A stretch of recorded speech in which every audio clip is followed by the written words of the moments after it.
I spent my 20s, 30s, and 40s helping big companies sell things to people who really didn't need them. Great for my soul. And then two things happened, COVID, and I turned 50. Call it a great reset, call it a midlife crisis, call it an unexpected gift of finding meaning and purpose. But somewhere in that silence, I realized that the food system is broken. Millions starve while mountains of food go to waste.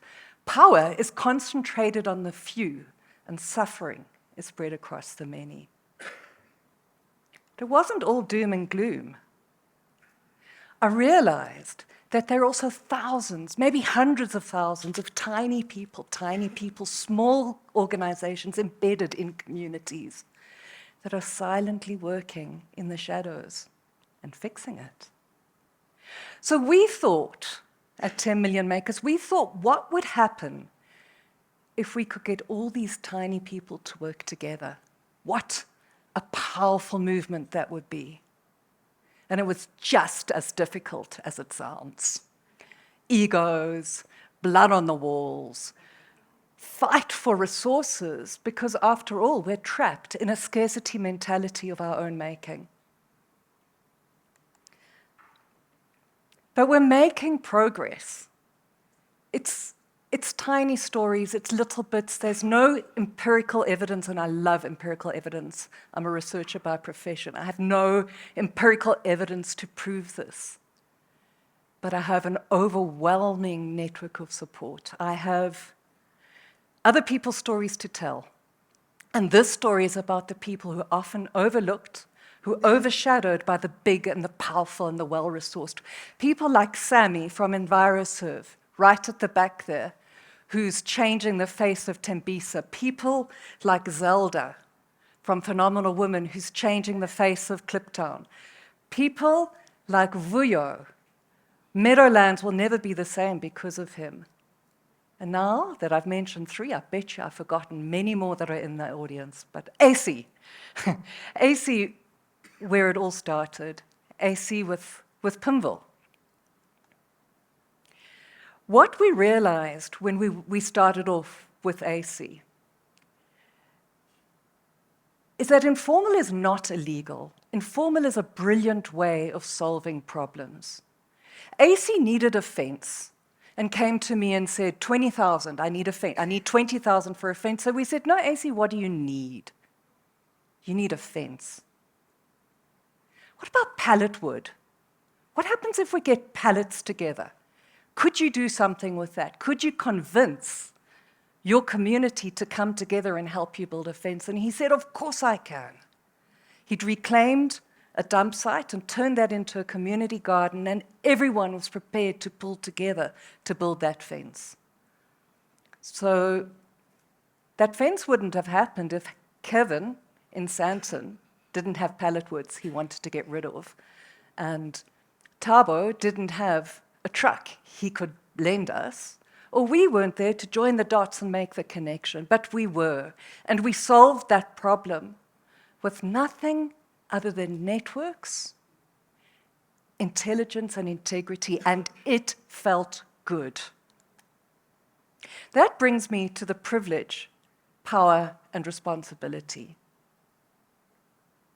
If we hadn't have listened to AC and really heard what he was saying, if we hadn't have taken the time to engage, we would have come in with external solutions and imposed them. We would have said, we know what's good for you, just take it. But it doesn't work like that. It takes time to invest, to listen, to give of yourself. It's easy to put your hands in your pocket and throw money at a problem. But it's not that easy to smile, to think, just to say, you've got this, you know the answer, to give validation and confidence, and those together lead to action. What we've done is we've connected wealthy, privileged people into spaces that they've only heard about and feared, spaces that they thought were doom and gloom impending. And what they realized is that the other is more like them than they thought, and they've left uplifted. They've given of themselves, they've collaborated, and it's inspiring and it's expanding at a rapid rate. So when we choose who to work with, we're very rigorous. We only apply our hearts and our minds and our souls to people where we see evidence of effort. We're not interested in people sitting passively waiting for handouts. We believe that charity perpetuates poverty. We believe that all it does is serve the donor. There's a power relationship that just keeps people impoverished. And these are people. These are people with dreams and ambitions and aspiration and grit and determination and the most amazing creative solutions. What we found is it's a learning contagion. As we spread this one small step, the simple idea of listen, give of your heart, it happens. It happens by us sharing the amazing stories of the people like AC and Tabani who solved a problem just by applying their minds. This is Gift. Gift is one of the photographers that has donated his time to record these projects. So I've got 4 lessons from the field that I'd like to share with you. These are lessons that we've kind of collected over the last 3 years of on-the-ground activity. We on the ground movers started off by saying 23 food gardens in 1 year. Well, that led to one thing, burnout and frustration. So why do we push ourselves so hard? Why do we have this obsession with scale? At a more manageable pace now, with 5 gardens, real evidence of success is happening, and he and his team can breathe. This is AC.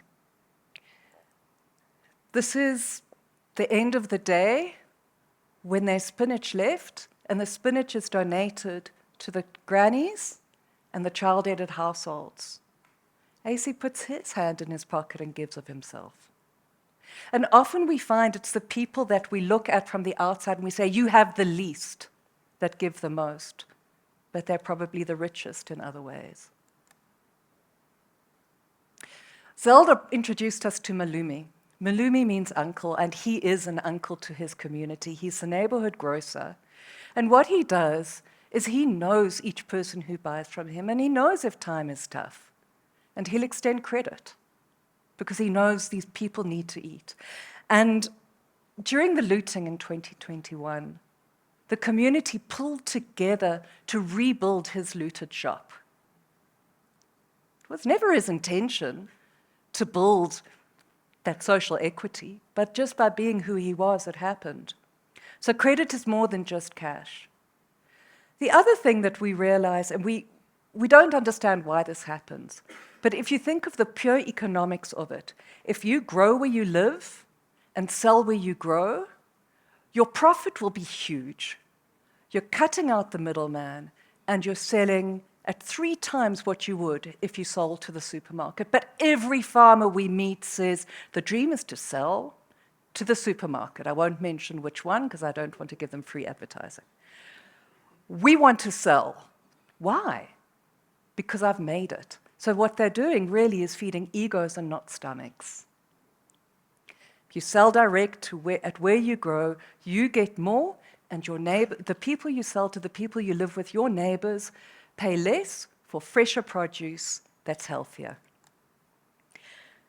Fifi Peterson has started a market in Alex. It's called the Farmers Market Yetu. And this isn't just a market. It's a community. It's a space where people come together, where there's learning, where there's growing, where there's sharing, where there's exchange of seeds, where there's exchange of compost for a discount on vegetables. I bring my food waste in, I put it in the bin, you give me 10 Rand off my next bundle of spinach. And through here, through advocacy, through education, Fifi's actually an actress, so she uses her talents to inspire children to learn about healthy eating. So I'm not naive. I don't believe that these small efforts will change the world alone. We need the micro and the macro working together to repair the broken food system we find ourselves in. But if you get off your armchair, if you put your hands in your heart, ooh, that sounds a bit gross, but if you give of yourself, you might just do something about the fear and the despondency and the neuroticism that you are surrounded by. You never know. You might just heal yourself.